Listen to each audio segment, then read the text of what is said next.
All right, let's find out a little bit about Andrei Svechnikov's, not the injury, but the recovery, if you will. And for that, we bring in my friend, Dr. Selene Parekh, the official orthopedist of the Adam Gold Show. He doesn't know that. I just made him that. From Rothman Orthopaedics in Princeton, New Jersey. Doc, thank you so much for the time. I don't know if you've seen the video, but on Saturday, Andrei Svechnikov tore his right ACL. It was an innocent play, just looked like a little stumble on the ice.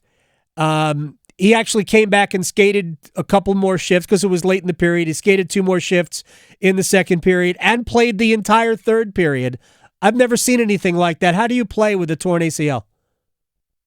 Well, a lot of these harmless type of plays can lead to injuries. Think about Carson Wentz a few years ago. Yeah. Same kind of thing that, diving over the goal line and ended up with that ACL tear. So it happens. And what ends up happening with these guys is there's so much adrenaline pumping that they can keep playing for a little while. And then, the game's over, they swell up, the pain really starts setting in, and they're more aware of the injury, and then that's it. Chance he made it worse by playing in the third period? I don't think so.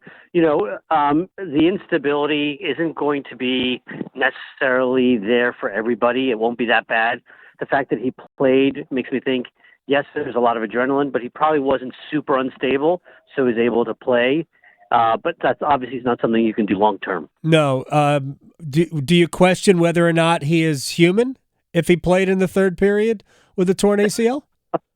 Well, listen, we know all these pro athletes. Yeah. They are superhuman, right? These guys do things that we mere mortals can't do. Dr. Selene Parekh is joining us here. Fantasy Doctors Online, by the way. Go check that out. He hasn't had the surgery yet. So, first of all, how long until, in normal cases, you would have this surgery? So a lot of it depends on the theory of the surgeon taking care of him. And what I mean by that is there's some data to suggest work on early motion, try to get some of that swelling to calm down, and then do the surgery in a few weeks. And that's one school of thought. There's another school of thought that says, let's just do the surgery quickly, get him in and out, and on his way to recovery.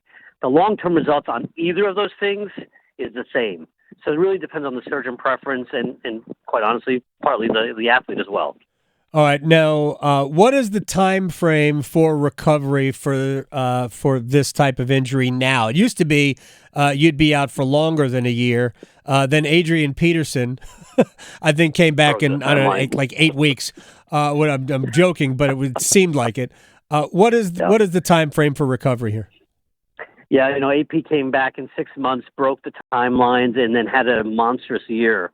The problem is when you have somebody like that, the expectation from everybody is that everybody should be able to do that, all pro athletes. But the reality is that when you still look at the NFL and you look at the NBA and Major League Baseball, it's 9 to 11 months for these guys to get back.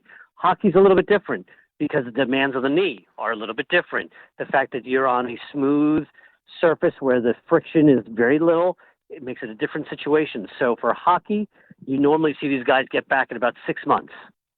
Really?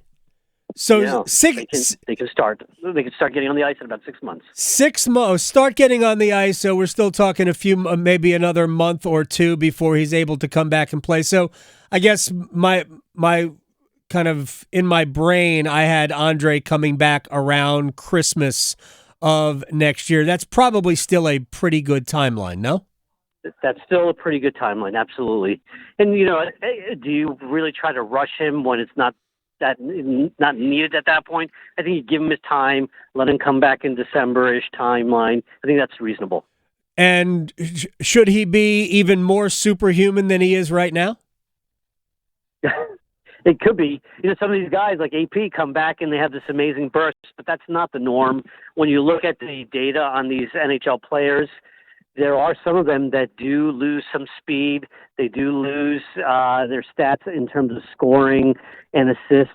So, Andrei is such a strong player. You would think that he should be able to overly compensate for it and be as good as he is now. Connor McDavid, he has certainly suffered. He only has 129 points so far this year. Connor McDavid had an ACL injury like 5 years ago. Right. It has really hampered him. I hope Andrei has the same recovery Exactly. that Connor McDavid had. Dr. Selene Parekh, I appreciate your time at Foot Doctor, at Fantasy Doctors. Fantasy Doctors Online. You used to be Foot Doctor. Yeah, when we first started with Foot Doctor, and then the Fantasy Doctor grew, and now we're just the Fantasy Doctors. Thanks, man. I appreciate your time. Thanks, Adam. You got it. Dr. Selene Parekh.